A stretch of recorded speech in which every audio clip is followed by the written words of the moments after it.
We're live for another piece of ash. It's May. This is the third one. The second one for YouTube, although you guys get to see the Patreon one after it goes live. And let's see who we've got here. Who's jumped in? Going to SurveyMonkey, checking out all the new stuff. We got 32 questions, so we will jump in between the questions on SurveyMonkey and you guys in the chat like we did last time, because that seemed to work pretty well. Was a little less chaotic to see what's what. NASA Joe's here. Yeah. Who else is here in the chat? Christopher Lang's here. We got a whole bunch of people showing up. It's exciting. Quinn Murphy's here. Hi there, Ash. Hi, Quinn. How you doing? Seems like, and Mike Wolf's jumped in, of course, to make everything great for everybody. So we got lots of folks here. This should be good. And let's see what we can see for questions. So yeah, we got a bunch of stuff to do. Philip Hippo's here. Christopher Lank's here. John Pazzi's here. Matt Ligori's here. Jose Garcia's here. The Uwalis is here. I want to say Wallace, but it's like spelled cool. Anyway, yeah, so let's talk about what we're going to do today. We're going to take some questions. We're going to do the draws for the 30,000 Eyeballs edition, because I want to give it some time for people to actually like enter to give away that gauge, and the Bushido blister, Masanugi Ito. And yeah, and then we'll just see where the day takes us, because that's what we do. We listen to talk about questions and do things. Who else is here? Dave Taylor's here. Doc Raven's here. Daniel's here. Marcel's here. Man, tons of people are here today. Holy crap, 42 people watching already. Just started. This is pretty cool. So, wow, the first classic question today on SurveyMonkey is super classy. Although I don't think they completely understood the concepts of the game, because it's not... there's going to be some harsh language, I apologize. The question is, kill, murder, or fuck Henry Rollins, G.G. Allen, or Donald Trump. It's actually supposed to be marry, fuck, or kill is the one. So I'm going to play it the traditional way. You have to marry one, you have to sleep with one, and then you have to kill one. And I would marry Henry Rollins in a second. I guess I would have relations with Donald Trump hatefully, and then I would kill G.G. Allen. Okay, there we go. Next question. Shay, pronounced Shia Thompson. Shia Thompson. How did you get into tabletop wargaming? I'm thinking of starting. My buddy and me already got a little into 40K. So it's a good question. How did I get into tabletop wargaming? So it's a really long story. That's actually not that long a story, but as a kid, basically, I was obsessed with like building toys. My parents were really good at buying me things that I had to kind of like entertain myself with, and I think that was a big part of like just the way I was raised. So we traveled a lot when I was a kid, like tons and tons and tons, to all kinds of different places, and to places where like I would end up entertaining myself. So like we would go up to, my dad with his cousin had a cabin up in a place called Kirkland Lake, Ontario, which is like the middle of nowhere, and the cabin was in the middle of nowhere, and they used to go moose hunting up there, and we would go up there as a family sometimes for like vacations. And like, there's literally nothing there. So like, I'm like 3 or 4, and they took me there as early as like 18 months old. Like, they dragged me into this cabin, and so like a lot of the stuff that I would do as a young man was games and toys and things where I entertain myself. So like building blocks, Lego, and that kind of thing. And I discovered miniatures, Citadel miniatures, in the back of these, again, because I learned to read really young, because like it was a big deal, and I found these books called Fighting Fantasy, which were these choose your own adventure books. Choose your own adventure, I think, came first, but there was a huge rage in the early '80s of these interactive books, basically, because we're talking about time before video games, right? Where D&D's blowing up and role playing is becoming a thing, and I was just naturally drawn to this interactive game book where you could actually have an adventure and make decisions and affect the outcome of the story. And the two guys that wrote those books, the Fighting Fantasy novels, Ian Livingstone and Steve Jackson, founded Games Workshop. They founded White Dwarf and Games Workshop. The original version of White Dwarf was called The Owl and the Weasel, and they founded Games Workshop actually to import D&D into the UK. And they had a friend named Brian Ansell, and in the back of one of those Choose Your Own Adventure Fighting Fantasy novels, I found an ad for Citadel miniatures as a way to enhance your gameplay experience for Fighting Fantasy books. And if you're of my age, basically, you probably remember those books in that time. And I discovered the miniatures, and then I had a friend who I was in Scouts with, named Chris Kite, whose older brother had been collecting miniatures like before I even probably could have read, because James was 5 or 6 years older than us. And his room was just full of like painted Citadel miniatures of all kinds. Like he had like original Blood Bowl and Space Hulk and all that stuff, and I was just fascinated by them. Of course, like he's like a teenager and we're just kids, and so he's just like, you know, it was kind of like the Buzz Home Alone thing. Like he just wanted to like crush us and feed us his tarantula, and he was always practicing judo on us. But like I was just fascinated by these toy soldiers, and that was how I ended up discovering them, and then it just kind of went from there. So like we're talking like the mid to late 80s is when I discovered them. So like it's a long time ago now, but that's it. And I think it was one of those things that just really resonated with my love of like any kind of toy that you interact with yourself. So I think it's part just like my kid situation when I was growing up that like attracted me to toy soldiers and to wargaming. I was very used to those kinds of toys where like you'd make things for yourself and you kind of like create your own games. And if that's your bag, then it might be for you. Kion07 asks, what are your thoughts on the new Goblins for Blood Bowl? The models are super cool, and Goblins are like one of the most fun teams you can play. I mean, in Blood Bowl, and it's something that probably because Blood Bowl's just been re-released, certain players are kind of coming to grips with. There's tiers of teams, and it's intentional in the design of the game that there are teams that are harder to play than others. So there's like, and I can't off the top of my head probably remember all of them, but like there's basically 3 classes of teams. There's the most robust all-around forgiving teams, which are things like dwarves, humans, orcs, high elves, even Skaven. They're like, I don't want to say beginner teams, but they're the intentionally most well-rounded good teams in the game. And there's the mid-level teams for things like that were added later on, which are a bit more challenging. They tend to be good at one thing, but then have like a built-in weakness. So for instance, Amazons, Norse, even Chaos, they tend to have a strength, but then that's offset by the fact that there's like a built-in weakness too. So like Amazons are amazing, but they're all armor 7, and if you basically have tackle, you undo everything they do. So like they all have dodge, which means that tackle just breaks the team. So fighting against dwarves, where your linemen have block, tackle, and thick skull, is like the worst. You have a bad drop basically at that point. And the same with Norse, where everyone's armor 7, but they all have block built in basically. So they're all really good hitters. That's intentional. And then there's the C-class teams, basically, the ones that are intentionally really challenging to use, where they kind of have a gimmick, but they're mostly just goofy and fun. And that's things like Halflings, Chaos Underworld, and Goblins, where like they're just squishy dudes, and they occasionally have like a big guy or two that can do some work, but like you need to really know how to play Blood Bowl to win with them, and it's to challenge yourself as a coach basically to put those guys into a league. So I love Goblins. I have a classic Goblin team though, so I probably wouldn't pick up the new team just because the classic Gary Merley Goblin sculpts are super cool, and I have all the weapon guys, and I have 2 trolls as well. I have the original Blood Bowl troll, and I have the original Ripper Gold Bolgrot, and I have the 2004-2005 Fanatic troll as well. So I probably wouldn't need to actually buy anything because I just would paint my old stuff, and I'm affectionate towards old Blood Bowl miniatures. So I'd probably just keep that going. Take one more and then we'll jump over the chat. Who Took My Dice Miniature Wargaming asks, are you excited or concerned about 8th edition? I'm excited for it. Like, I have a really cool idea for 8th edition for doing something for the launch video, mostly based on like the ongoing history videos that I've been doing for new editions of things. It's a bunch of work, though, that I don't really have time for right now, so I don't know if I'm going to get it done. I'd like to get it done, and it's a really cool idea. But, like, honestly, I don't think there's any hurry in me getting the new edition stuff done, because, like, everybody's going to be making videos. It's not Blood Bowl where, like, no one's going to do a history video on Blood Bowl unless I do a history video on Blood Bowl.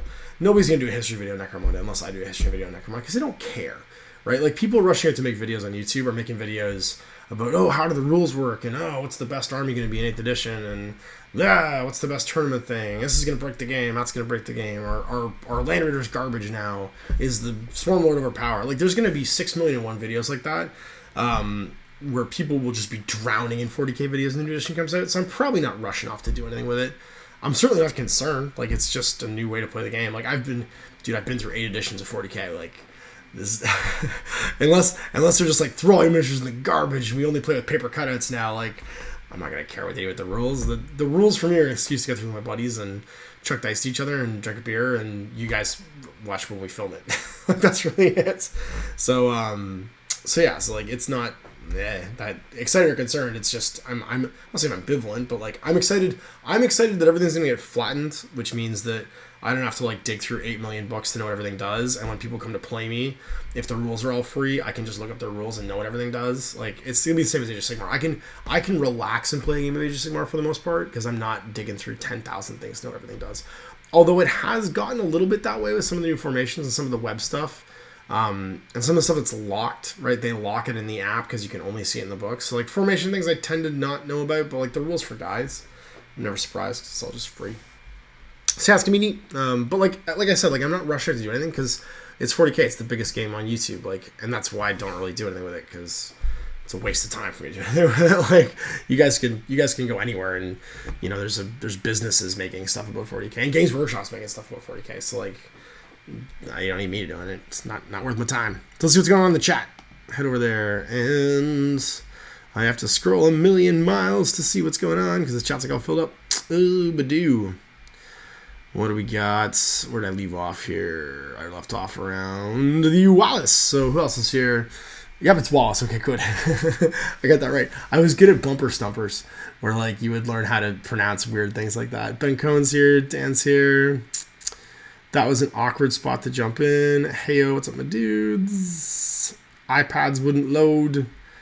Broken Brush Gaming's home waiting for the AC repair guy to come in. So I get to watch it live. Yay! And hopefully you'll have AC as well.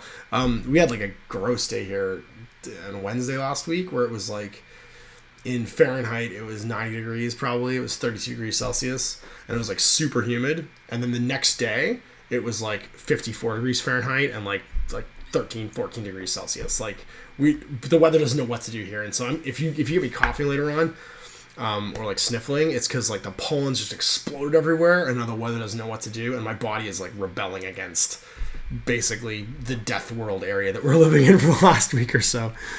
Let's look for some questions. I posted up my Dreamer crew on the New Year's resolutions earlier today. Any chance to see you running Dreamer for your Neverborn? Snuggy asks. I'd like to do Dreamer. The thing with Dreamer, compared to the other Neverborn Masters, is that he relies on having very specific models in his crew, right? Like he needs the dreams, basically, and that stuff that synergizes with when he creates models. So it's a big paint project to get to drop him into a game. He is a master that I want to get, and I actually want to get the newer one too, the Tatiana, the real true mother queenie chick.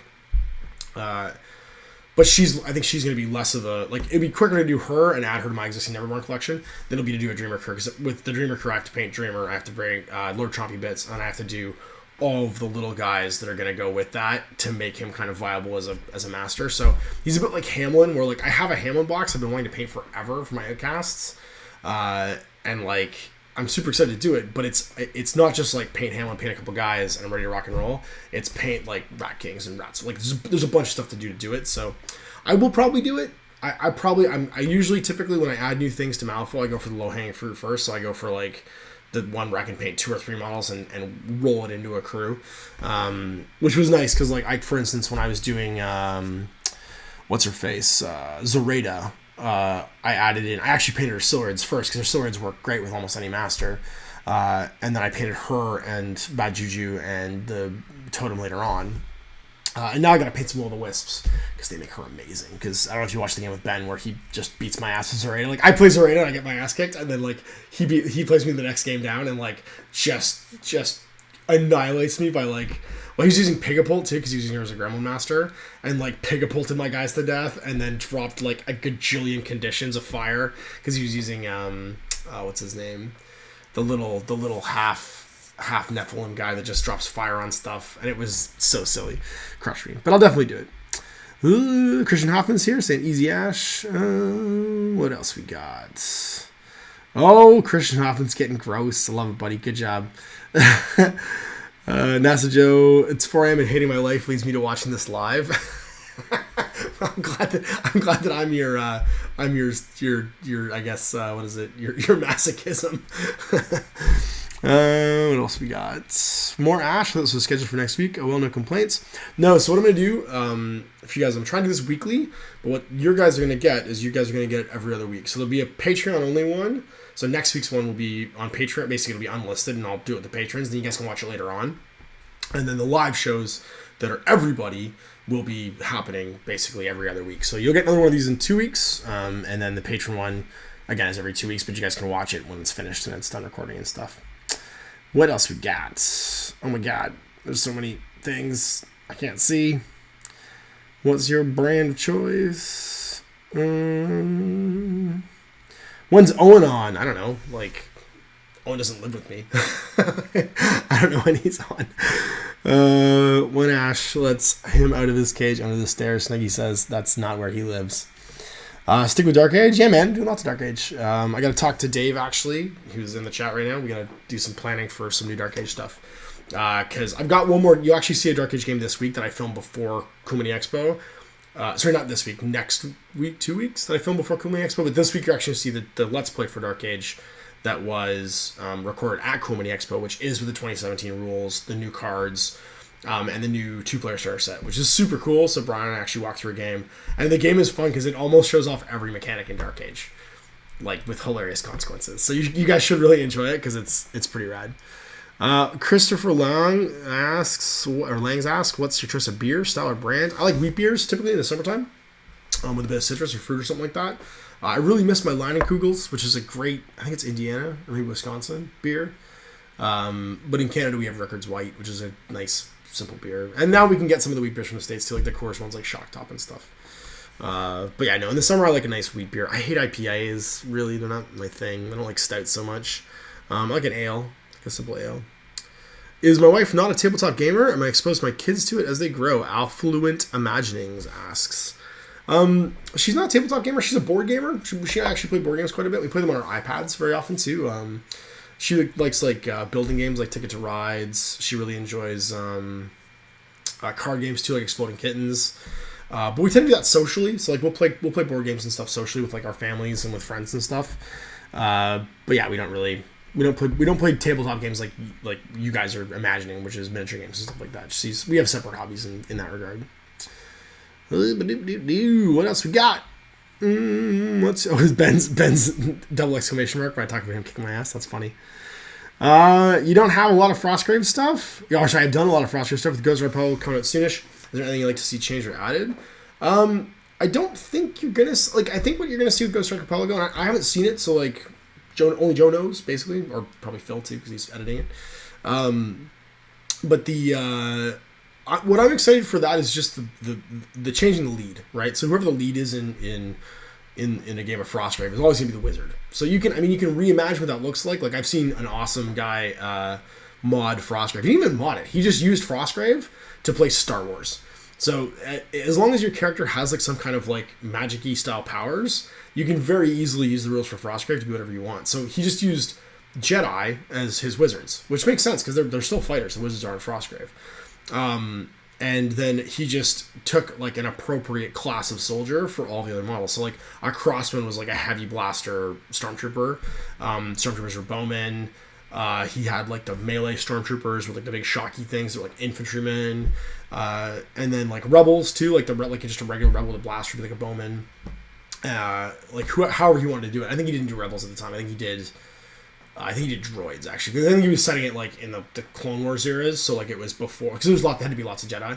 But it was super simple, and like what I like about Ghost Archipelago is it's going to put the focus on someone who doesn't necessarily have magic powers. They have like superpowers. The Heritors, from the way Joe's described it, are people whose great ancestors were around the last time the Ghost Archipelago appeared, and they drank from the Fountain of Life, and they became these legendary heroes basically by doing so.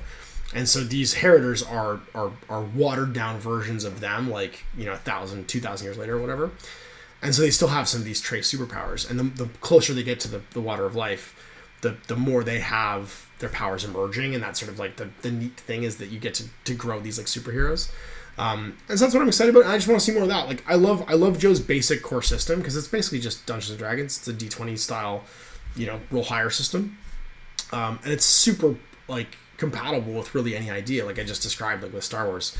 You just take whatever fits thematically and you can use those rules for all kinds of stuff. So I think what's cool about it is you could just as easily have the new system be used for like a Dune miniature game. Like if you wanted to do Ghost Archipelago, but instead it's all Fremen, you know what I mean? And they've dragged from the water to life, and their powers, their sandworm powers are emerging and stuff. Like you could do that. Like you could do all kinds of things with superhero stats. So, yeah, I think it's rad. Like it's gonna be really cool, and I'm excited about it. What else we got? Have you ever had a model made from Hero Forge? Corey asks. When I think about the quality, I've seen some, and it seems like you get what you pay for with Hero Forge. Like if you pay for the super high-end prints, you get a nice super high-end model. If you don't pay for the super high-end prints, you get something that looks like a board game piece, and that's just true of everything. You know, if cheap stuff ain't good and good stuff ain't cheap.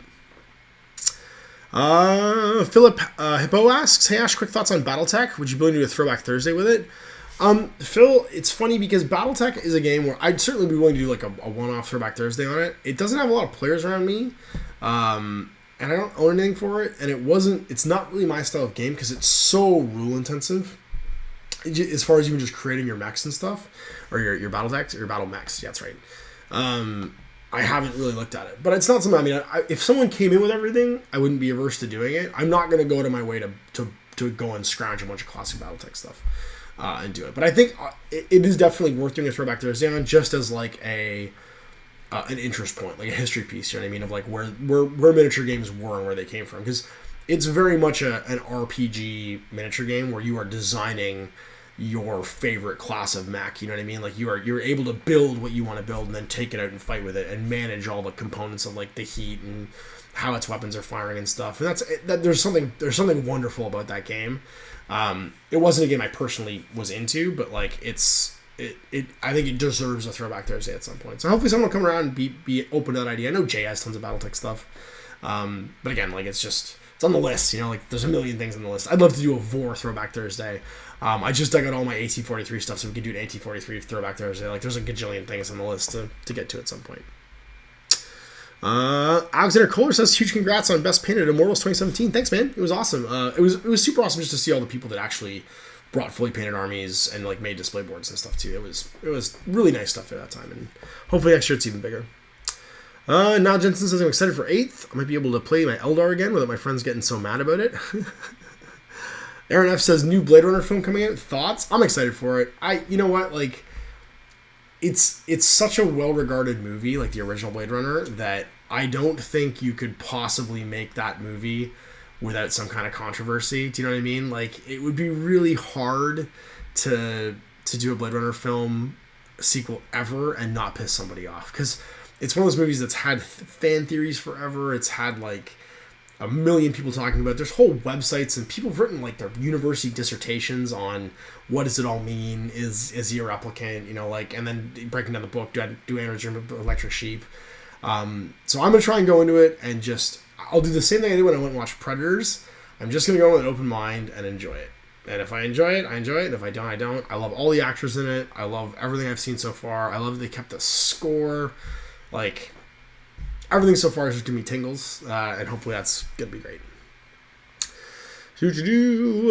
Marcel asks, hey Ash, which warband does the pink troll belong to? My daughter. That's awesome. Are you going to play Wild West Exodus? I've looked at it. I'll be honest, the models haven't, like, really drawn me in, so I haven't really... I mean, I've talked about it. I've got all the stuff we could probably do, like, the scenery for it and stuff now. But there's a bunch of other games that are out and coming out, like the new Dracula's America game from Osprey, which looks really cool, that are just kind of in front of it in the queue. So, I mean, I'm not opposed to doing it, but I don't have anything for it, and I'm not, like, actively looking to, because there's just so many other things to keep track of. Brilliger asks, is there anything in Mordheim you consider unsporting? I haven't played in 12 years, but now I'm getting back. I'm reading of groups who ban stuff like Skaven Slings and Lucky Charms.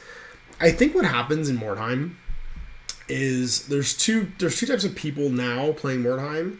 There's the type of people that start with the miniatures and worry about the rules afterwards, and there's the type of people that start with the rules and worry about the miniatures afterwards. So what you need to do when you go into Mordheim is, I think, just have like a gentleman's agreement with everybody in the campaign as to what are we doing here? Are we all trying to win, or are we trying to tell some cool stories? And so that tends to be the thing that makes it so you don't even really have to have house rules.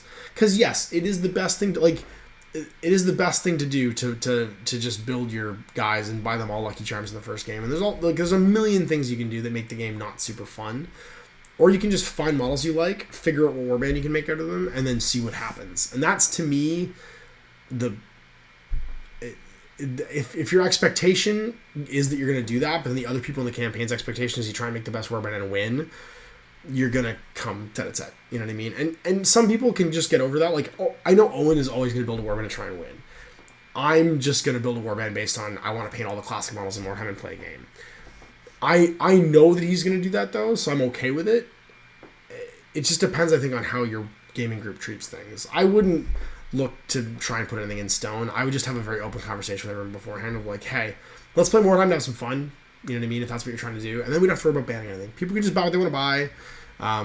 But like, we're not just trying to kill each other dead. You know, like, let's make the rules based on the models, not the other way around. What else we got here?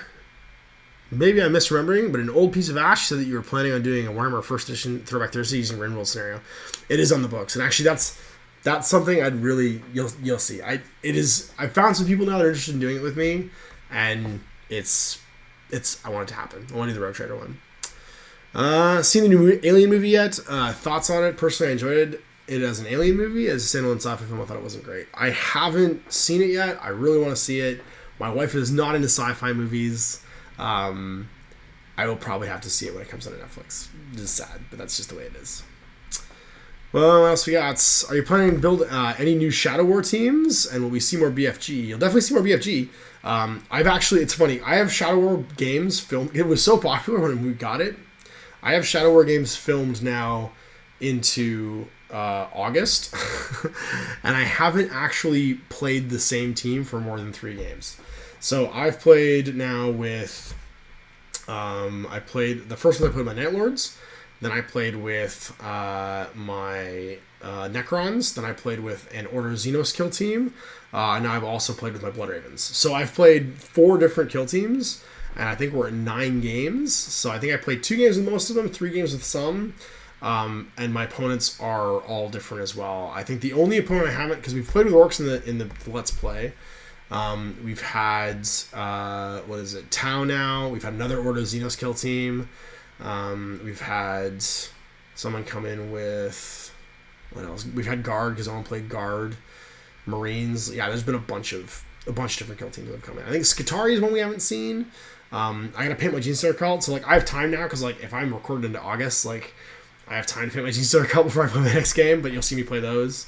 Add some Death Watch and stuff too, but yeah, we're going crazy into the future now, where I don't need to record some Shadow War for a while. What else we got?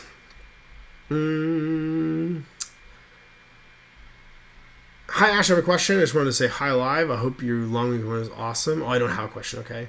What are your thoughts on the new Infinity releases? And are you considering making videos for the coming campaign? I'm already filming. I've already filmed games actually. I've already filmed games for Wotan. For Strike Zone Wotan, and we're gonna be filming more games coming up. So you'll see when Strike Zone Wotan goes live, which is the 29th. So not this coming week, but the week after next, you'll see games start to go out. So yeah, it's gonna be super rad, and it's gonna be a lot of fun. Strike Zone Wotan is gonna be cool. I thought Flamestrike was really cool, and the games we filmed for Flamestrike were super fun. But Wotan's gonna be even cooler because it's actually in phases this time, so it's even longer. One of the things I found with Flamestrike was because it was one set of scenarios and you played it the whole time. Once you played them a few times, you started making up your own and not just playing the same ones over and over again. I think they've thought that at this time, and there's gonna be a lot of cool scenarios coming forward, and they look really neat. So it's gonna be cool. What else we got? Many thanks for your perspective on Mordheim. I plan on building a warband of Femur using the Possessed rules. I'll challenge you when it's finished. Awesome. Femur.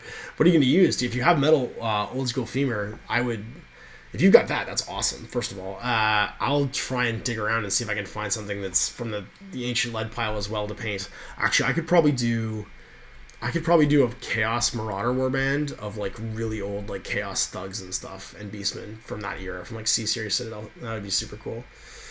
What else we got? An old rules retrospective for previous editions of Warhammer 40k would be really topical with what 8th edition is coming out soon. Yeah, I mean that's me, right? Like, I love doing those little history retrospectives, so I think you can expect something like that. It might not be right when 8th edition gets released because like I don't think anyone else is going to do it. They might. I don't think they will. If they do it, yeah, we'll see. Is my Rumble Slam ready to be showcased soon? It's going to be showcased soon, yes. Jay and I are both painting our teams. He actually just finished painting his team, and I'm going to paint my orcs. And we will film that as soon as we can. What else? We're going to take two more from here, and then jump onto the actual questions again. Have you found yourself putting any fluff in place for your Mantic Force? I really enjoy Kings of War, but I'm struggling to move away from the old world fluff, Snuggy asks. I guess not really. Like, Kings of War is funny because, like, their universe is built. Like, they have their own Mantica and, like, their world and stuff. And I tend to just fit with that. Like, because I have special characters in my army. Like, I use Grakmagok. I don't have one in my Brotherhood army, but I'm not so worried about that. It tends to be that, like, I'm just gonna stick with what they've written, I guess. Oh, I can hear my daughter singing Moana. Cat, what are you doing?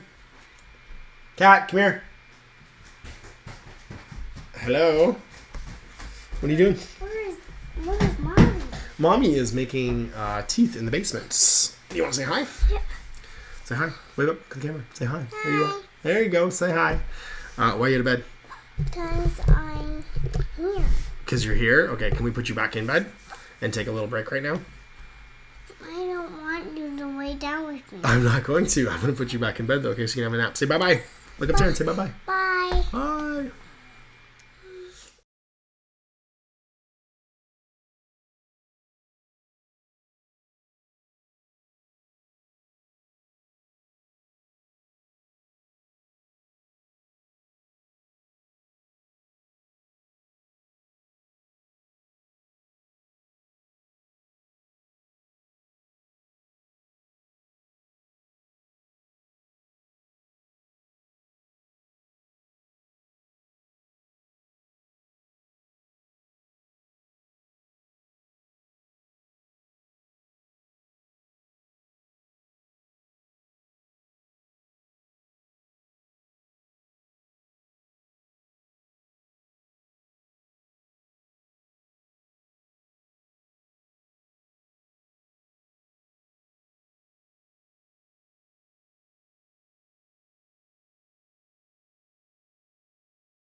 And we're back from outer space with my kids going back to their naps. I did say Mommy is making teeth. Yeah, my wife's currently, she has an at-home lab, so she's doing some outpatient stuff right now in the basement, setting up dentures. She's a denturist, so she makes prosthetics for the mouth, which we call working on teeth. I like how that was confusing everybody. It's funny because I can imagine from the outside that sounds super weird, but she has a little lab in the basement, and that's what she's doing right now. Because it's Victoria Day today. It's Queen's birthday, so if you guys are not part of the Commonwealth, you might not have a day off, but all of Canada has a day off today. And actually, I think everyone in the UK should too. If you're in the UK, I don't know who's here watching from the UK. Sound off in the chat if you guys have a day off. You might have had it on Friday too. I don't know how it lands for you guys, but we on Monday have Victoria Day holiday. 24th of May, it's the Queen's birthday. If you don't get a holiday, we all run away. So let's do another question from Server Monkey. Christian asks, how's it going? I hope this question counts. It's going well, thank you.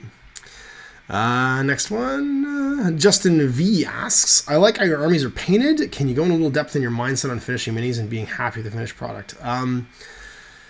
That's a hard one. So I think that comes with just painting for a long time. If it's very easy, because I can remember being younger and never being satisfied that a model I painted was done, and always picking up models later on and looking at them and being like, oh, I wish I'd done blah. I wish I'd highlighted this better. I wish I'd, used this color instead of that color.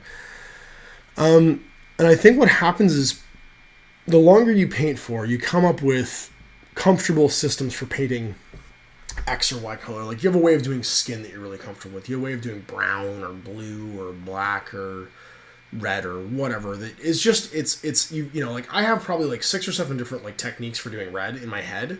And whenever I do a model, I just pick one and I go with it. I don't usually think about it a whole bunch. And it's all, there's also a matter of practice in there. Like, you know which combinations of color they're going to go together just because you've done it for so long. But I think that the being satisfied with it. So, for instance, my Neoterra, they were a mix of like gray toned browns for all their pouches and stuff, blues highlighted to like blue grays, and then reds highlighted to like skin tones like beiges. And that was really specifically done in my head through practice, because like that's actually just the Crimson Fist color scheme. If you actually look at my Neoterra, and if you just look at Neoterra in general, it's just the Crimson Fist color scheme. Like, if you go and look at any Crimson Fist miniature from 40K, it's the same color stuff. And so anything that I would have done to paint that palette on Crimson Fists, I use in the Neoterra models, and it looked great. And so, like, I think what happens is I have like color combinations in my head, and when I start painting something, I just kind of pick one or I tweak one, and I go and I paint. And then I think that leads me to not pick up the miniature later on and go, because I'm already satisfied with that palette. I'm already satisfied with how I paint the color that way. And it means that I don't overthink it. And when I've done a collection, I feel good about being done. And so I'm just kind of at a place in my hobby where I get a real sense of satisfaction out of finishing a project and seeing stuff sort of holistically on the table. So, like, for me, it's funny. When I started, right before I went to Atlanta, so actually right before the first one of these you guys did with me, the first piece of Ash Live, I was working on that army for Immortals, my Immortals army. And it was 16 miniatures and a display base.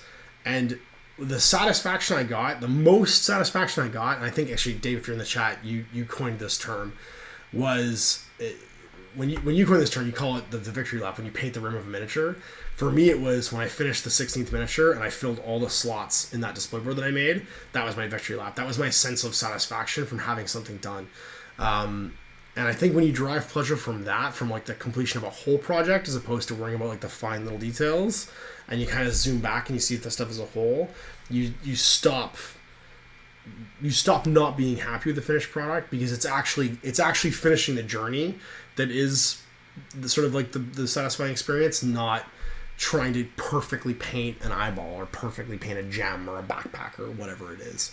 So yeah, Dave coined that term, the victory lap, and it's actually one of my favorite terms. I can't remember when he did it, but he was talking about his most satisfying moment when he paints a miniature is when he does the base rim, when he finishes the base rim.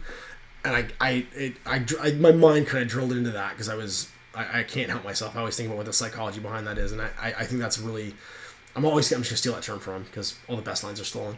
But that feeling of satisfaction, I think, comes from just having done stuff for a long time. And it's a little thing, but it's the being able to like tick the box if it's done and stand back from it and enjoy it, that makes you satisfied. And so I think it's just the longer you do it, like mentally categorize in your head the ways that you're happy with something. So if you have a way that you really like painting red or painting blue or painting gray or painting black or whatever, just kind of like file that away, and the next time you do something, just pull it out and use it. So don't worry about, well, how am I going to paint black on this guy? Just do it. Just use the way that you're comfortable with, and you'll have another tool in your toolbox, and then the finished result's something that you're going to be happy with when you're done.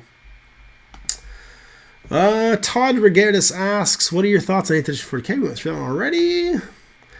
Per Nelson, when will you do more confrontation videos? I'm hopefully going to get to do more soon. It's summertime's kicking up now, so a lot of my friends have more free time and can come in and play more. And a couple of them are guys that I know have confrontation armies. I did a confrontation video, I think... No, it's probably after you guys took these questions. You've only seen the Let's Play and the one that I did with Mike Heltz and my Lions between me and Owen. I hope we will do more. We're talking about a game now that hasn't existed in 10 years. So if this was like 5 years ago, there'd probably be still enough people that held on to their collections that this wouldn't be as hard as it is. But now we're getting towards like a decade since the game went into production, and stuff is a little more thin on the ground, and so it's just more work to do it. I'm just one guy. Like, a lot of people, again, forget that it's just me, and unless people want to do stuff and come in and do it, I have to really make an effort to make it happen by, like, recruiting someone and doing 2 armies, and it's a lot more work for me. And I've done that because I really wanted to make the initial confrontation videos, and now I'm just kind of waiting on, hopefully some people will come in and do it.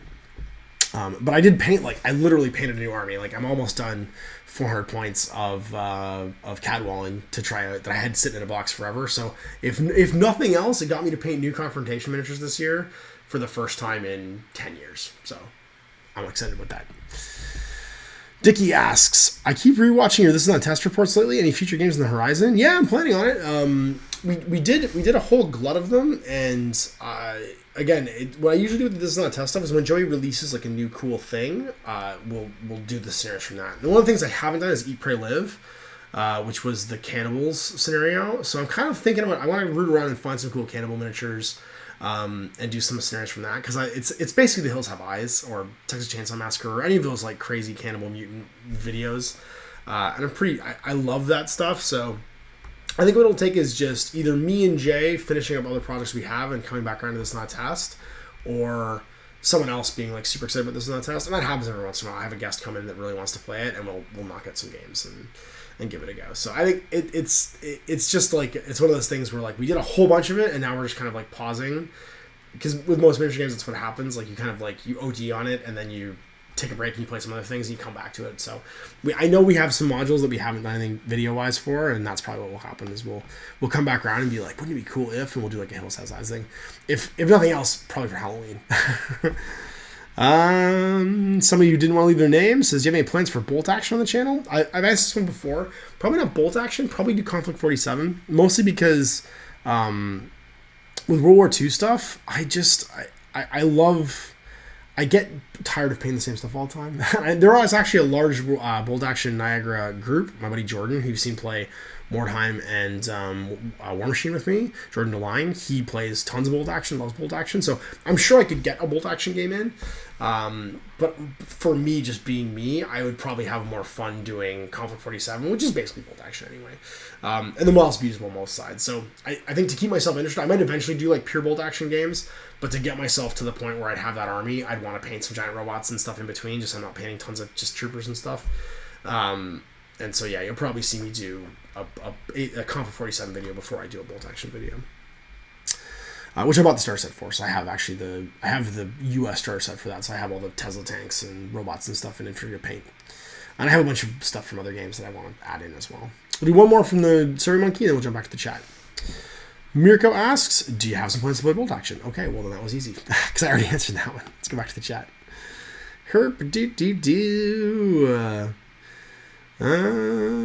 Jumping over. I'm in the UK. We don't have a day off. No, UK doesn't normally have it unless you're civil service. So only civil service gets the 24th May weekend off, man. Come to the colonies. It's great here. We have great beer and lots of space. It's mountains, all kinds of things. I guess you guys have mountains up in like the Lake District, but real mountains. There you go. Come to Canada. What else we got? Question. Since you like Battlefleet Gothic, are you familiar with other Space Fleet games like Full Thrust, Frost Romana? Yep.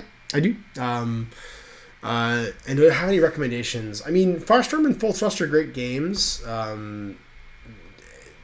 Again, it comes down to, I think, in this sense, do you want to make an opponent? So, like, are you going to paint two fleets and then go and find yourself someone to play, or grab someone to come play with you, or are you going to find an opponent? And honestly, even with like how long it's been out of production, I can always find an opponent for BFG. Like, there's tons of people that still have BFG fleets. One of those things that people, because I think it was 40k related, they just didn't get rid of. Like, and it was super easy to store because, 4 ships can be a fleet for BFG, like a legitimate game size fleet.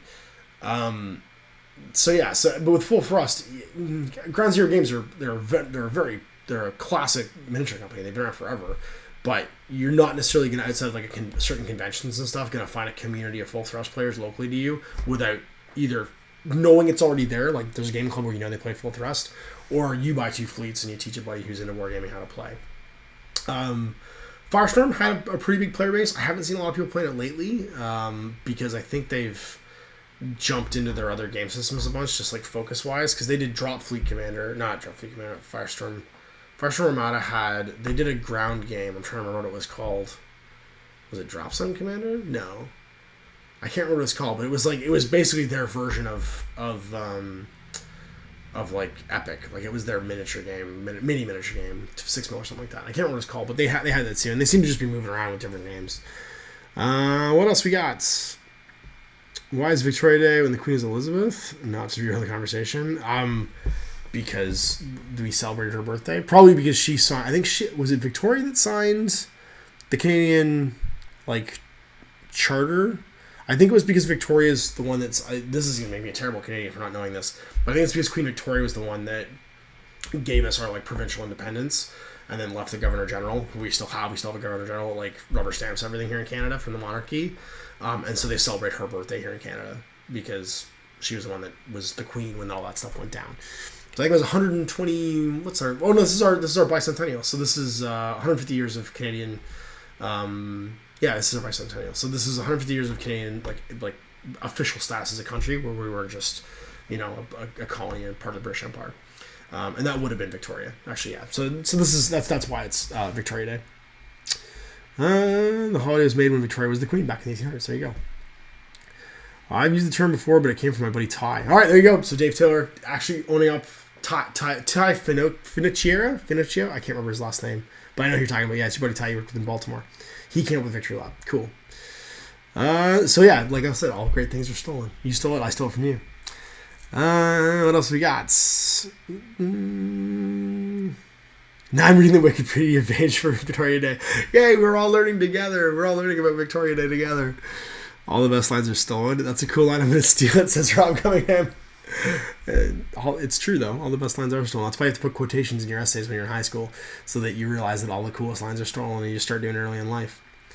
Operation Mad Dog asks, how do you always seem so happy and excited when you film? It's funny because I've been asked that one before. It's because I'm hanging out with people I like.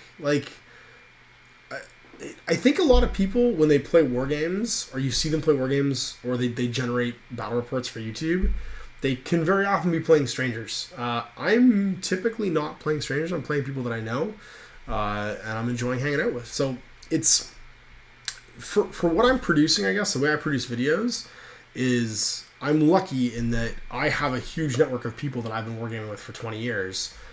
And when you see a video with a battle report, it's actually just us hanging out and we have a camera with us. So I guess it's just that starting point, Are you a guy with a camera that's looking for people to come make videos with you? Or are you a guy who likes to wargame that just happens to have a camera?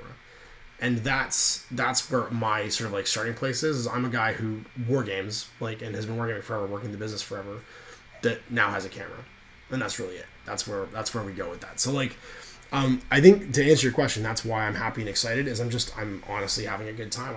I'm with people that I've known for 20 years and I've worked with, and we're honestly enjoying ourselves. And there just happens to be a camera there, so it's really natural. It's not forced, and yeah, we're capturing a moment, not trying to create one. If that makes sense. Any Dead Zone on the Horizon, or is it a Dead Zone for you? Brutal Tops 27 asks. No, you know what, man? We really enjoyed Dead Zone, and it's funny because I was thinking about Dead Zone recently because Travis came in and we did those Mars Attacks video. And Travis, I think Hot Dice Miniatures is Travis. He's in the chat right now. If you want to, I think the next time you come down, we should play some Dead Zone. I should just either loan you a Dead Zone stuff, starter, or we should just play some Dead Zone stuff and play, because I would love to play more Dead Zone, and now that you've played Mars Attacks, you know how to play Dead Zone. It's the same game. The easiest way is to find opponents, and right now the only guy I play with is Owen because he's the one that plays. But we can play Dead Zone anytime. It's just more a matter of Owen and I are always chasing and catching up on the projects we have on the go and things that we're committing to do with people. And so if he's the only one I'm playing, that tends to get lost in, we have to get this done, we have to get this done, we have to get this done.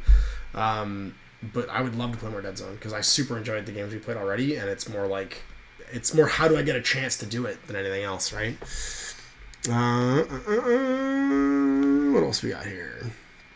That cat's amazing. Yeah, both my cats, Toby, are like Muppets from the Muppet Show. They're just these giant furry things that I'm constantly cleaning up the hair of. My wife's always had big furry long-haired cats, and so when we got cats, when we first moved in together, we got these two cats that literally look like they're just enormous. They're huge Jurassic cats, fluffball things of hair. What else we got? Have you ever done any 6mm stuff? Dan Harris asks. Yeah, man, tons of 6mm stuff. I did hit 6mm Napoleonics ages ago, which I sold and don't have anymore. I've done tons of Epic. I still have all my Epic armies, and if you go back in my playlist on Throwback Thursday, you can see a couple Epic games I filmed. And there's actually 2 guys out there, and I'll call you out, man. I'll call Jordan Cameron for playing more Epic with me, and I'll call he's addicted to Dark Age now. But I'll call you out, Rod, if you're watching, Rod Campbell. We were supposed to play Epic like 6 times, and we just never got able to do it. But yeah, man, I got tons of people that I know that play Epic that could come in and play Epic, and we just haven't been able to pull it together again. But I've actually gone, and I have in a box sitting on a shelf in the studio, which is to say something because there's boxes everywhere in the studio right now, and it's so jam full of stuff. Oh my god. But I have a bunch of Beetleback Titans and an Imperator and some Reavers and some some Warhounds that I've got ready, stripped. And as soon as I get wind of like a pre-order for that new Adeptus Titanicus game, I'm gonna start painting some 6mm because we're doing it 6mm, baby. When that new Adeptus Titanicus comes out, we're playing with all old miniatures because I have tons of old Titans, and I would feel like a complete jackass if I didn't play that game with like 30-year-old models. So that's what we're gonna do, is we're gonna paint those up and play those. The cat's no good. Yeah. What else we got? Sneggy says, I'm moving house in 2 weeks. Any tips for mass moving models? I got enough cases for 5 of my 14 armies. Okay, so I do have a tip for that because I've had to move like offices of models. If you can find, so I don't know if you've ever bought a flat of beer or pop, so you know what I'm talking about, where there's like 24 cans and there's like a cardboard box underneath. So get some of those. If you can go to like the supermarket and grab cardboard boxes to throw away, you might be able to find a bunch of them. But if you can get a bunch of those that are like clean, obviously, that aren't just garbage, and then get yourself some like 2-inch painter's tape, a couple rolls of that. And what you do is you get a couple of those, you flip over and you make basically double-sided tape. So you put painter's tape on the bottom of it, so the sticky side's up, like you fold it over so the sticky side's up, and then just do like a bar of tape across the middle. And then what I do is I move my armies in those. So I stick them to the painter's tape. It's not so sticky that you're going to rip the miniature off the base when you try and take it out later on. Just like use your nail and kind of like pull it off. But you can fill one of those pop flats or beer flats with probably like 50 or 70 models. And then you can flip it upside. If they're not heavy, if they're not metal, you can flip it upside down. They're not going to fall out. And I just move my models in that. And you can either throw them in, and I've actually stored miniatures this way, is get yourself like a tote, like a plastic tote that's maybe like 6 inches deep. You can probably get them for like $8 or $9 at Walmart or wherever DIY stores. And just make sure it's big enough to fit that flat in and just store them in that. And you can move it in a plastic tote. I've seen guys moving Kings of War armies that way too. That's my thing for doing that. Drop Zone Commander or Star Wars Armada. Those are such different games, Corey. They are like... One's a pre-painted collectible game, basically, where you're trying to collect cards. And very often with Armada, you're buying packs you don't need to get cards you want for your fleet. And the other one is more of a classic war game. So if you liked Battlefleet Gothic, I'd say play Dropfleet Armada because it's basically the same game. Like, they're not... Even the book layout's the same. Like, I've seen the rulebook now for Dropfleet, and it's done in the same, like, the BFG style, where it's a copybook style, where it's, like, the short spine with the long pages. The tech specs are almost laid out the same. Like, if you put the 2 books side by side and flip through them, they're almost laid out identically. Like, it feels like it's a successor to BFG. Whereas the opposed dice pool mechanics in Armada are a lot more like X-Wing, and you're playing it's a faster game. It's a much faster game. It's not a bad game. Like, they're just different structure, different folks. So if you're looking for something light, I'd say play Armada. If you're looking for something where there's some work involved, you're going to build and paint some miniatures, play Dropfleet. What else we got? Hasdrubal asks, any chance you'd play Black Powder or Hail Caesar, any other historical type games? I love historical games, but the biggest problem, and this is the same problem I have with 40k and AOS, I just actually answered a comment this morning on the AOS game I posted about this. Why don't you play more armies? I get bored of seeing you play the same armies all the time. People always say that, and the answer is the same. I'm just one guy, and to play mass combat games like that, I could play, so like, for instance, I could play Hail Caesar. I could build a Hail Caesar army, but then I wouldn't do anything else for 6 months probably. Because I'd be painting 100 models, you know what I mean? And in that same time, I could try out 10 other games. Like, I could play Rumbleslam, Bushido, Kensei, whatever else. You know, like, build a whole new Infinity army, try out Pulp City, try out a gajillion different games. So I could literally do 10 model games or build one game for a historical game like that. And that's typically, for me, the stage I'm at in my hobby, the thing that makes it harder for me to get into that stuff. So, like, someone's complaining they see my Stormcast army all the time for AOS, and I'm like, I'm not going to build more than one AOS army in, like, a probably 2-year period, which is what it'll be soon for AOS. Because that's like, one, it's a huge investment in money, right, to build an army for a company level size game, and two, time. Like, so for 40K, like when the new 40K comes out, you'll see me play 40K, but I'm not, and I'm going to build a new army for it, but I'm not going to play like the tournament size, whatever the official way to play 40K is. I'm going to do whatever the skirmish build up style is for a few months probably, because one, I don't care, like, and two, like, there's going to be a bajillion guys out there doing it, but two, just I'm one guy. And to fit into my project plans and to keep bringing out new games you guys haven't seen and doing more skirmish stuff and yada, yada, yada, I really have to budget my time. And so for Hail Caesar or Black Powder, like to do like a Black Powder army, you're talking about a Warhammer Fantasy size amount of miniatures. So, 100 plus models. That's a lot of my time, and I paid fast too, but to do 100 models, 10 models a week, 10 weeks all of a sudden, you know what I mean? You're talking about 2.5 months before it's built and painted. And then, like, what else am I doing that year? It's a bunch of money too. So let's see what else we got. What sort of dice mechanics? This is Malev asking. Dice mechanics translate best to your imagination, the way you picture things. I like opposed pool mechanics a lot. I've actually really enjoyed Bushido because it reminded me of Confrontation. And one of my favorite things in Confrontation is the attack defense pools. And they use similar things in certain games where what you're doing is you and your opponent are kind of like you're fencing. You know what I mean? You're trying to decide, I have this pool of like dice that I can work with. How much am I going to use to attack? How much am I going to use to defend? It's a bit of resource management from using like board game terms, but for me, I really like that in a combat game because it feels like we're dueling now. You know what I mean? We're having to guess ahead. There was some cool stuff in, if you ever played at Aeronautica Imperialis, where you do that with the maneuver cards. You'd anti-maneuver cards for your planes blind. You put down whatever the next maneuver was. And so if you were dogfighting, if you were chasing somebody, you had to try and guess what they were going to try and do next and have your maneuver try and keep behind them so you keep shooting them, basically. And so things like that where there's a bit of blind ante, I like, because you're having to get inside your opponent's head, and it makes me feel like I'm having a duel, basically, which is fun. And so those dice mechanics where you have to do that, I think are really cool. What new products have you coming up, what new projects have you got coming up that you're excited about? Projects.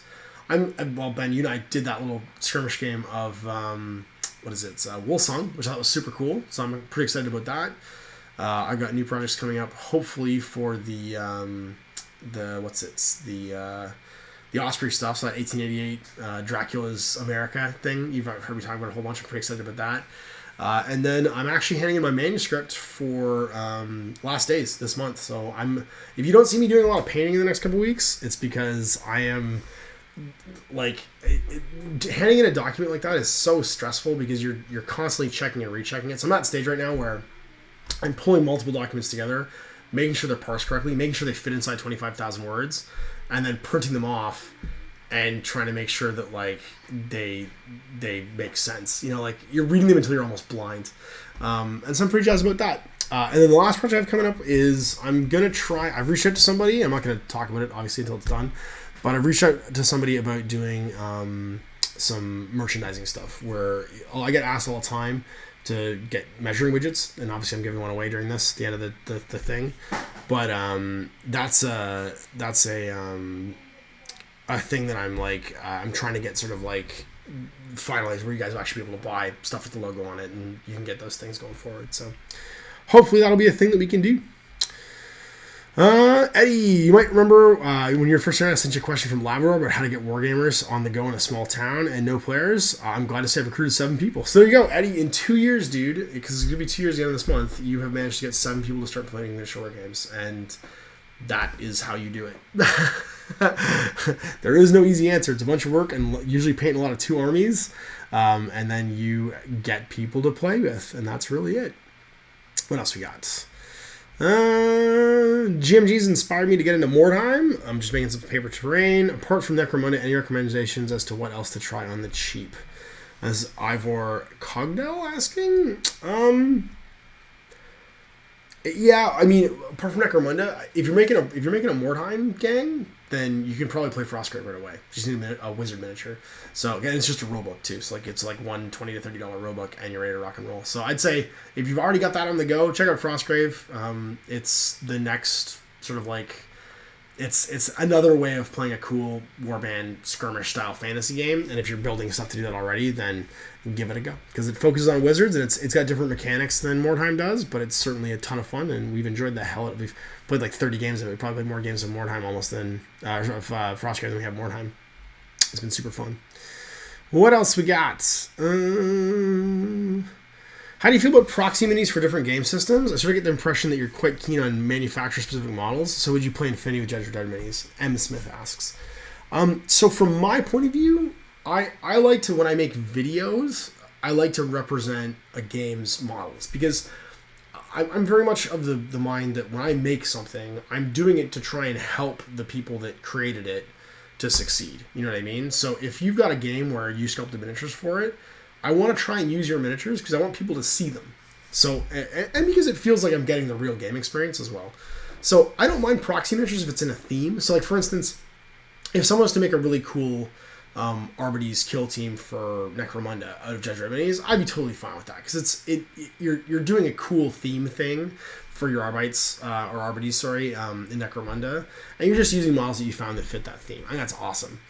If you're doing it to escape from buying Arbides miniatures, or if you're doing it like to get away, like because you don't want to buy, you already own them, you just want to do it to not pay for them, then that to me is the same idea of like the coffee mug Dreadnought. You guys can get a coffee mug with a picture of a Dreadnought on it, says Dreadnought in 40k, and you're just like, oh, okay, like, because then to me what it does is it spoils the immersion, like it's spoiling the imagination game of playing a miniature game. So I'm fine with proxying, and I do tons of proxying myself when it comes to like maintaining a theme. I'll pick a miniature that I like to represent the thing I'm trying to represent, and that's fine. But if the point is to tell a story, not to escape from buying something, then that's where I draw a line for proxying, basically. What else we got? Have I checked out Blood and Plunder from Farlock Games? I have, man. I saw it at Adepticon. It looks really cool. The power model's really nice. Melev de Shinobi asks, have I ever encountered a miniature wargame that has a stealth system that comes off really well? Actually, I just played one this weekend, which is Shadow Armageddon / Necromunda. It does one of the best sentries to infiltrators like gameplay experiences I think of any miniature game I've ever played. There's a few missions. It's the raid in Necromunda, and also actually in Shadow War, where what happens is the two warbands get divided into infiltrators and sentries, and the sentries basically are all taking a smoke break. So the defender can't really control them. He rolls a die every round to see what they do and where they face, and they all have a limited arc of like 90 degrees for seeing. So he rolls a d6 and he subtracts 3.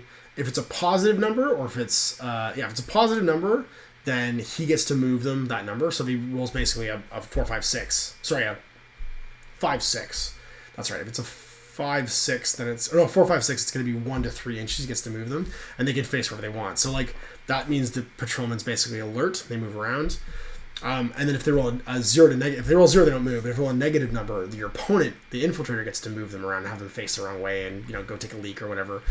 And so it's really tense, because what you're trying to do is you're trying to sneak up on the sentries and kill them before they sound the alarm and the rest of the gang shows up. So every game I've played of I've loved, because you're trying to think about, you can't even use your best weapons, because if you use a gun, the alarm immediately gets raised and the other warband shows up. And you actually play that mission fairly often in Shadow War, because there's a 50% chance when a guy dies that he actually gets captured, which means the next game you want to play is to rescue the prisoners. And when it's like your best guy's gotten captured and you're trying to get him out, like there's a lot of tension in that game. And the rules actually cover stealth and infiltration missions really, really well in Shadow War. I like it a lot. What else we got? How does Heralds of Ruin compare to Shadow War? Heralds of Ruin is a very different animal. Heralds of Ruin is more, it's more open than Shadow War, and more closed, I guess, at the same time. So the power level in Heralds of Ruin can tend to fluctuate a whole bunch, because you can use Terminators all the time, you can use certain things all the time. And I found that in Heralds of Ruin there was very much a focus on being able to get the best stuff from a given list and just take it sort of like as individual heroes. Shadow War has a cap to it. Heralds is much more open-ended. So if you're looking for an open-ended gameplay experience where like guys go from 0 to hero, I think Heralds is your jam. It's very much about that Necromunda experience of like the infinite campaign where you play until guys are like these grizzled super veterans. When you play Shadow War, it's more of a contained experience. Your guys already start off pretty good. And it tends to be about telling their story because it's that race to 15 Prometheum. It's that race to click it into campaign. So I find Shadow War works very well with like maybe 2 to 3 people as a campaign system, whereas you can play big open-ended forever games of Heralds of Ruin, and it compensates for different ratings and warband size. It compensates for like, you know, how good you are compared to somebody else and stuff. And you can tend to play it more infinitely because there's base building and there's lots of like after game stuff. So yeah, it depends on what you're looking for in a campaign. I think if you want to play a weekend of great games, Shadow War's perfect. If you want to play an open 20 to 30 people league or whatever, play the Heralds of Ruin one. You can use more models and try more stuff. What else we got? I played against a paint water pot dreadnought. Snaggy says, with the proper arms sticky tape to it. It got a cheap laugh, but it was a bit silly. Yeah, I mean to me it's about intent. If you're doing that to get away from paying for miniatures, then you're just doing it because you don't want to pay for them.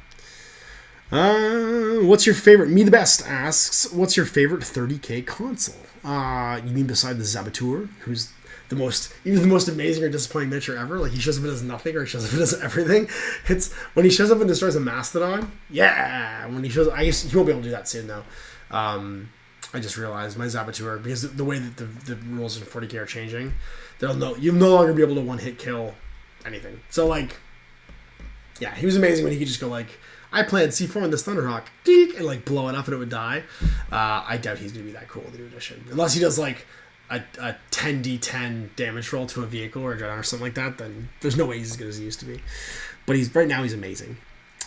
Owen's here. There we go. Owen's here. Yay! Everyone's asking Owen for his live streams. What else we got?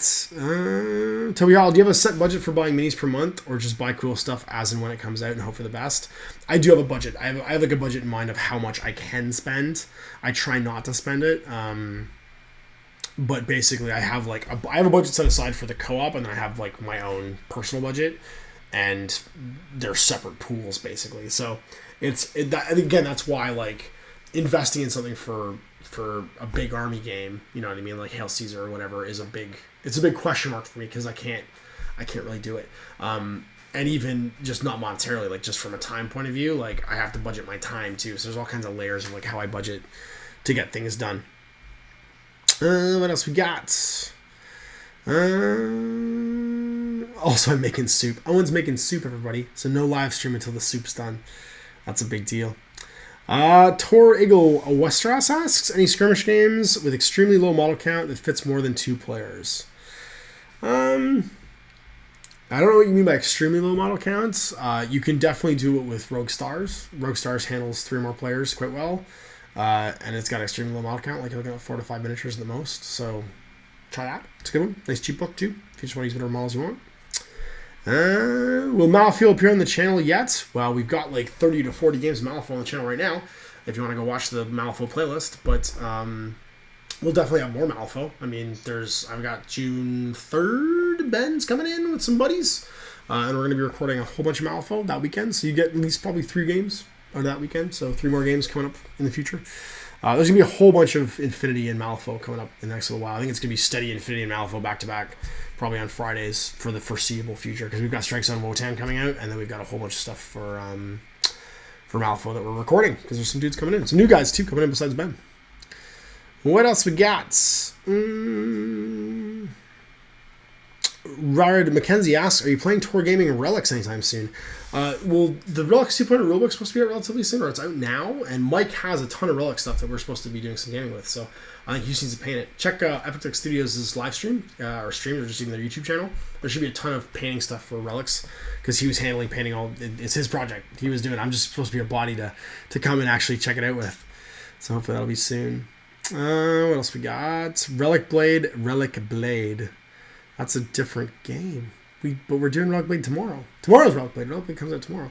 And you and I have to film some more Relic Blade there too, Owen, because we have to do the last 4 games of Seekers and Sanctuaries, which is going to be super dope. I'm excited for that. What else we got? Hey Ash, Imperial Guard. Sorry, Flying Veltor asks, Imperial Guard or Space Marines, and why is your answer Imperial Guard?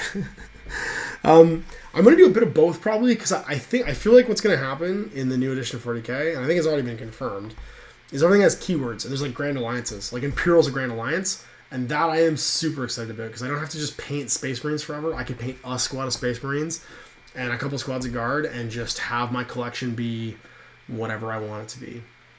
Or like have an allied contingent or something like that. That's the way I want to play 40k. I want to paint the stuff I want to paint that I like and not feel too hamstrung to like a certain type of model that I have to paint and then be able to play games with it. That's going to be exciting. And you'll see, I do want to do some Space Marines. I want to do 15 Space Marines and a Commander, and there'll be a reason why. What else? Am I doing consultation for Cool Mini or not? Dark Age is looking more and more appealing and easy to get into starter boxes, faction boxes.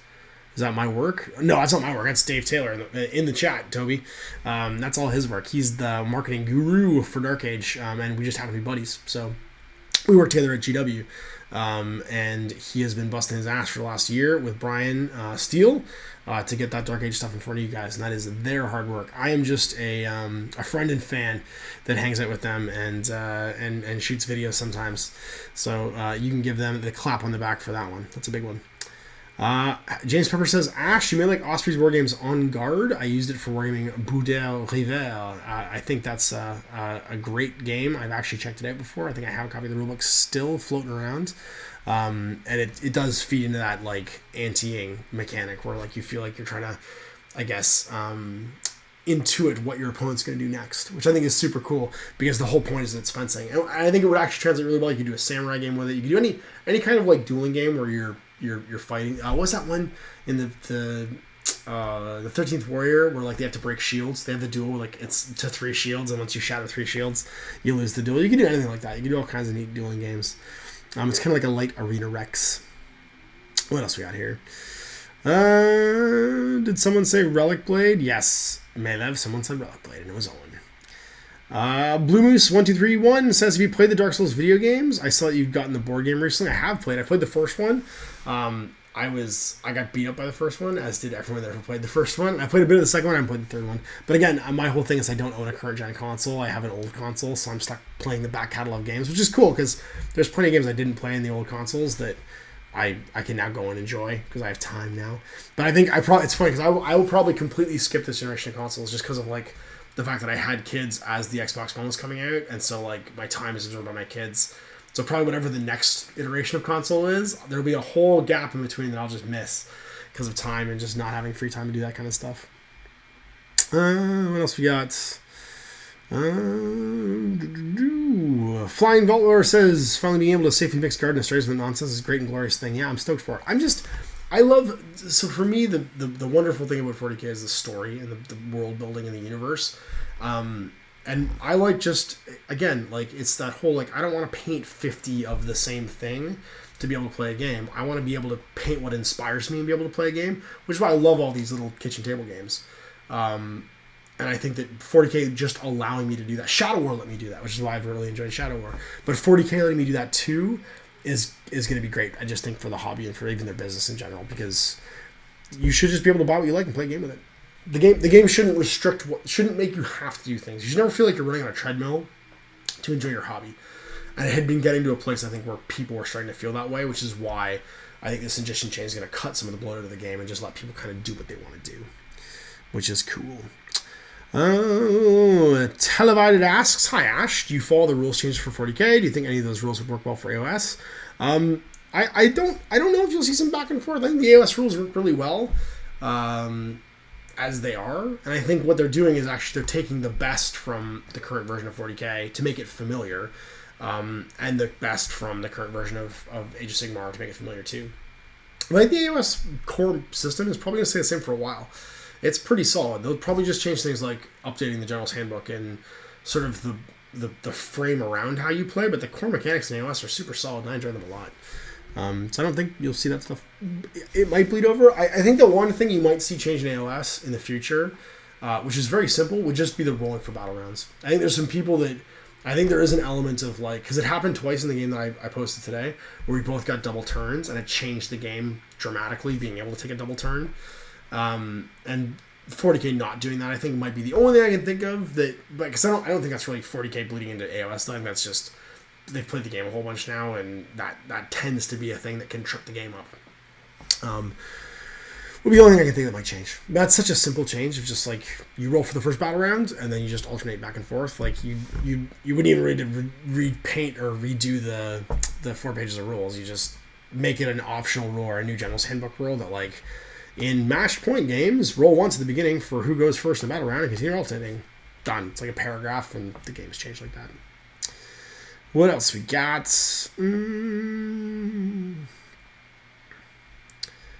Warden asks, oh, somebody said supreme question. I can't find it. Where is it? Someone said that question is really good, but now I can't find the question. Nope. Can't find it. Oh, here we go. Ash, if you were a GW paint, what color would I be? Rard McKenzie asks, what color would I be if I was GW paint? Any paint from any stage of GW's paint names, because there's so many great paint names that don't exist anymore that I'm like caught on in my head right now, because I would love to use a paint from the 80s, like glistening green or amethyst purple or titillating pink. Which one would I be? Deadly Nightshade was a great one. Battle Green. Battle Green is my favorite. I'd be Battle Green. Yeah, I'd be Battle Green. Battle Green is a classic old 80s GW color. Or Salamander Black. That's another good one. Because the names didn't make a lot of sense. From the current paint range, which one would I be? Well, I think that's an obvious one. I'd be Underhive Ash. Dun-dun. What else we got here? Tim Berry says, Quinn Ash has just started a Facebook page for the fall game I just joined. Yeah, I actually started that Facebook group when the game first got announced, and that group blows up my phone like nothing else, because like I probably get like 50 or 60 member requests for it like an hour. Like I just have to log into my Facebook every once in a while because I can't really do it on my phone because I just be pushing my thumb forever, and I just do like the add all button for the admin functions because like it's a huge Facebook group already. People are stoked about that game. It's gonna be pretty big. Hey Ash, Games Workshop is releasing a cheaper, smaller version of Age of Sigmar called Age of Sigmar Skirmish. Will you try it out? The rulebook's like $20 and you can use the base models. Talek asks, well, actually it's $12 in Canada, and it's not really a cheaper version of Age of Sigmar. It's just Age of Sigmar with some rules for skirmishing. It's a bit like, you guys, if you don't remember this, it's probably not, you probably just haven't been playing the game that long, but it's Regiments of Renown. There was a game system for skirmish for Fantasy in 7th edition that was called Regiments of Renown, and then they created it for 8th edition too, actually, as an event pack from Warhammer World, and it was basically just a way of playing individual model scale Warhammer. I actually did a series during the Storm of Chaos, whatever, the End Times. During the End Times, I actually did a series for it with Mini Wargaming, where we used the Regiments Around rules. Steve and I, we did some games, and they're probably still up there somewhere. But it's just that it's Regiments Around it's a very light skirmish system for Age of Sigmar, and I'm stoked about it. We should be able to see it this week. I'm gonna go record some. I'll probably do a little Let's Play for it because it'd be super easy to do, and I think it's the thing that's gonna get me to paint my new Age of Sigmar army, which is my Bloodbound. Because I had so much fun painting the Gortros and minis. I have a bunch of Bloodbound stuff. I still have the starter set stuff. I have a couple boxes of Blood Warriors. And I actually just picked up the Blades of Corn book. Sort of like in preparation, because I love the miniatures. They're so metal. Like, I love the Corn Bloodbound miniatures so much. I love everything they've done with the new Chaos stuff.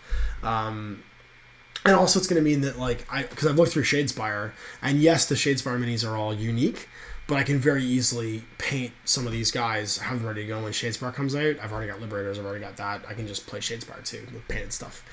Not worrying about the miniatures that much. So yeah, I'm stoked about that. I've never played Alchemy. I have 3 sets, but haven't played in a couple of years and not actually played it. I haven't played Alchemy. I've seen it before, but I haven't actually played it. I didn't know Dave Taylor is behind Dark Age in some way. Alexander Marquez says, a game store I used to work in has his custom Custodes on display. Great looking army. Yeah, man. That Custodes army, like, launched his... So Dave's... we're talking about Dave's in the chat right now. But Dave's Custodes army and his Ultramarines army and his Blood Pact army got so many GW staff in trouble when he was making them, because they were all in White Dwarf at the time, because we were getting the US White Dwarf in Canada. And there was so many guys, like, trying to copy either the conversions he made or his paint schemes, and I would always bust staff pouring through that White Dwarf, like, talking about it and just, like, ignoring customers, and I'd be like, what are you doing right now? And actually, if you ever watch this, Alex Kinsley That blood pact army got you in so much trouble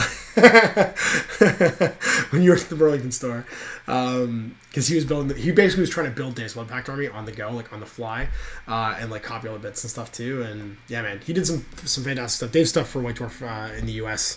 in like the mid 2000s is some of my favorite stuff. Period. What else we got?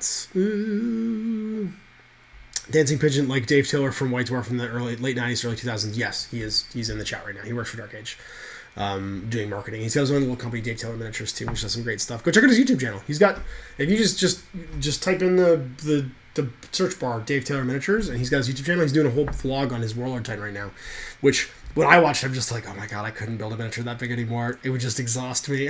But he's done a beautiful job building a Warhound Titan. It's all through stages on his YouTube channel and stuff too. But yeah, check it out. It's super cool. Looking forward to more episodes of Relic Blade Campaign and Legends of the Old West. I love that you play games for fun and not trying to have the most OP metal list. Give them his work. Thank you, C. Howard. Well, I'm actually recording. I'm really excited with this. Pete's coming up from the States. Actually, I think he's here for a convention, and he's going to be doing some Old West with me. He actually built some Old West terrain that he sent me, which is super cool, and he's bringing up some bad guys. So we're going to record some more Old West, which I'm super excited about, because I loved that campaign. And Pete's the one that made the, if you guys watched M31, which is my Horus Heresy videos, he made that beautiful militia army with all the conversions and stuff in it, and he's bringing up cowboys. He did, in Necromunda, he did that awesome Scavy army too. It's just beautiful. He's just a wonderful, fantastic hobbyist. Beautiful models. So, yeah, he'll be working on that soon. So we got about 10 minutes left. So we're going to wind this down. So if you guys have any more questions, throw them up in the chat. And then we're going to do the draw. So I'm going to pull up the draw website, which is Comment Picker. I use a thing called Comment Picker to pick out YouTube comments. Random Comment Picker. Sandra Series. So go to sandraseries.com. You can literally just enter the address for a YouTube video, and it'll pick a random comment from the chat, and it has to be someone that likes and subscribes to you. So you guys can see who won the gauge and who won the, what should we call it, the Matsunugi Ito. So let's check out that video. So I have to grab the YouTube link for the first piece of ash, the 30k eyeballs one, which some people kept pointing out, it's not really 30,000 eyeballs, Ash, it would be 60,000 eyeballs. So I should change the address to be 30,000 pairs of eyeballs. You jackasses. Being so specific. Should have known I couldn't trust you guys to take a joke. And then we put it in, and search it, load comments. All right, so loading all the comments, and I have to click the button below. So here we go. We're going to click the button below to pick a winner. And it's going to be randomly pick a winner. Whoop. 165 unique users entered. Arias, one comment. Give me that swag. So ARRIAS. I'm going to post it on my Facebook page after this as one of the two winners. You have won the measuring gauge. And the Matsunugi Ito goes to Marius Bertrowski. Give me that swag. And we'll do that one too. So Marius I know. And Arias is the other one. And what I'll do is I'll throw these up on my YouTube channel or on my Facebook page.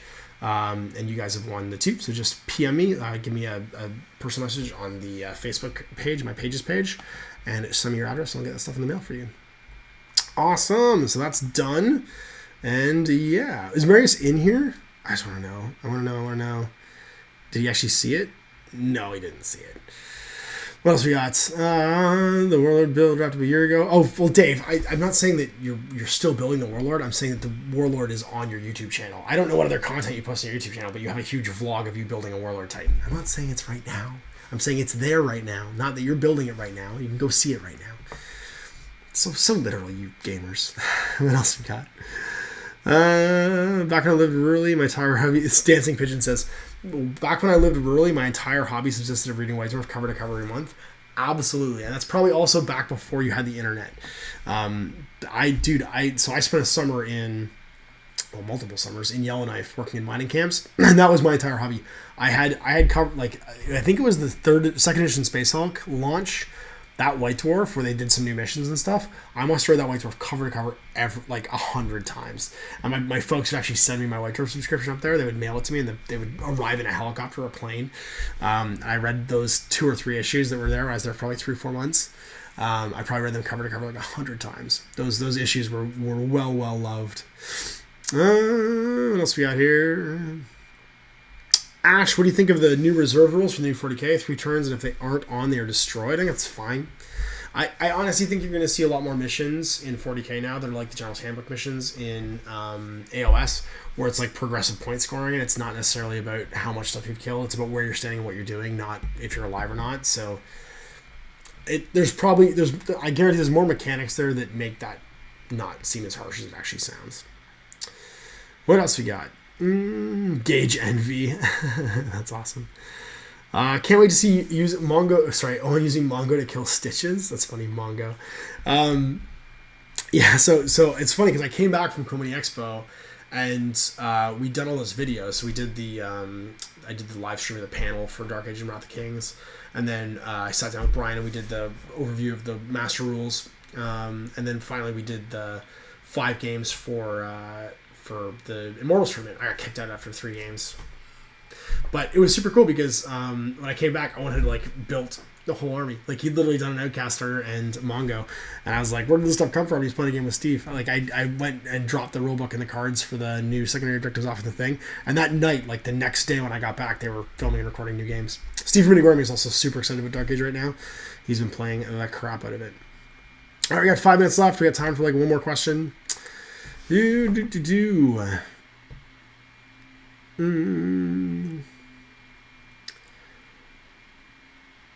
Dancing Pigeon. Oh, sorry, here we go. So planning on building my Shadow Armageddon scouts as Crimson Fists, Alexander Marquez says.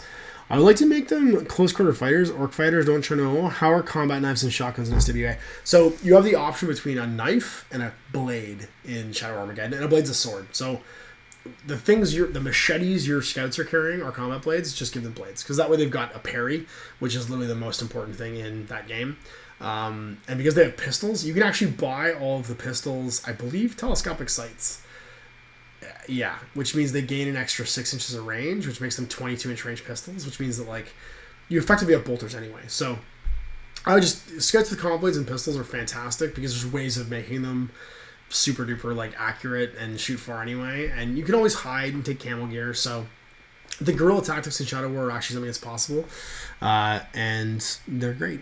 Snaggy, sorry, I dodged the clearance question. I missed the clearance question. The chat went away. The chat went way up while I was out packing comments. Where's Clarence? Clarence is at home in his house probably. He's not going to be in every video.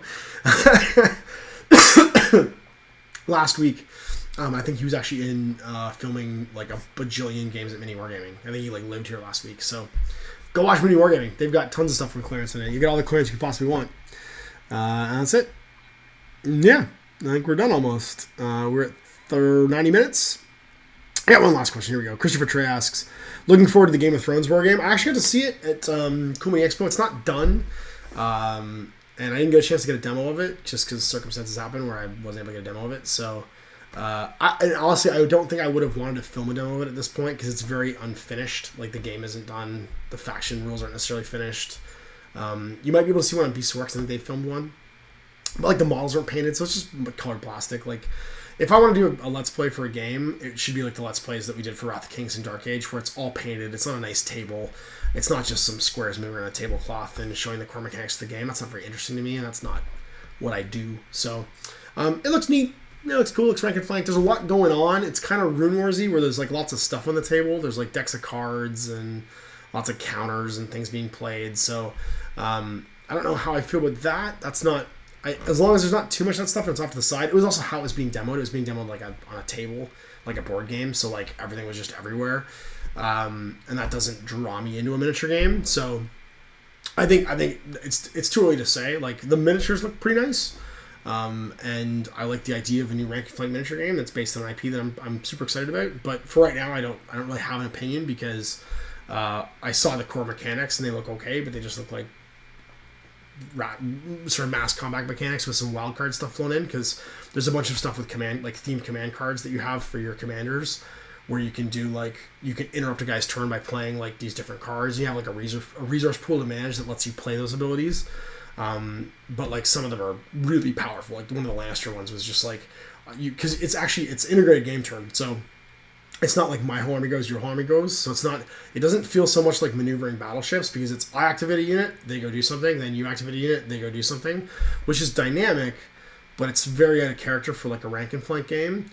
And some of the Lannister cards seem super powerful. Like they have one where, so I'm activating my unit, they're moving forward attacking, and the Lannister guy plays a card, and now my army fight attacks itself. So instead of like, so I basically lose a whole turn and take a bunch of damage, and I was like, well, that seems like a really big card. That seems like really, really powerful. And they played it like a couple times in a turn when I was watching the demo, and that seemed very like, that seems really good.